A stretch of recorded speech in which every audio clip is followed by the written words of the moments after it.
એના પછીનો question direction છે સીધો ચાલુ કરી દઈશું. સીમા 30 મીટર ઉત્તર ચાલે છે. આ સીમાબેન ઊભા છે, ઉત્તરની તરફ 30 મીટર જાય છે. આ ગયા.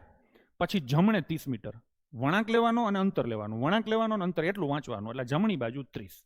ક્લિયર? પછી શું છે? જમણે 55. હવે સીમાબેન આમ જતા તો જમણું નીચે આવે, કેટલું કાપે છે? 55. તમારે હંમેશા જોવાનું આ અંતર કેટલું લખ્યું છે? 30. એટલે અહીંયા 30 લખો અને પછી કેટલું લખવાનું? 25. એટલે થઈ ગયું 55. હવે સીમાબેનનું મોઢું આમ નીચે હશે.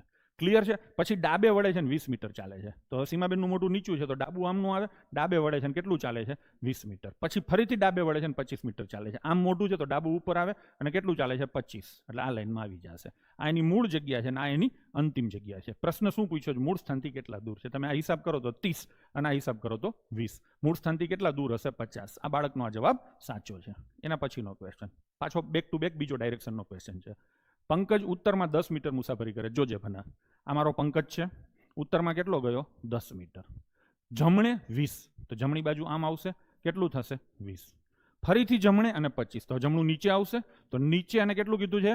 25. એટલે હર્ષ આ 10 થશે અને આ થશે 15. એટલે 25 થઈ ગયું. ચલો પછી શું કીધું છે? ડાબી તરફ 15. હવે મોઢું આમ નીચું છે તો ડાબુ આમ આવે તો ડાબી તરફ કેટલો જાય? 15. એટલે અહીંયા આવશે.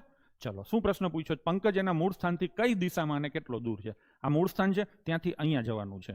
તો આપણને ખબર પડે કે અહીંયા ચોકડી પાડીએ તો આ કઈ આવે? પૂર્વ અને દક્ષિણની વચ્ચે. એવો આમાં એકેય જવાબ નથી. નથી ને? તો જવાબ આપણે શું ટીક કરશું? આપેલ પૈકી એક પણ નહીં. ક્લિયર છે? ચલો.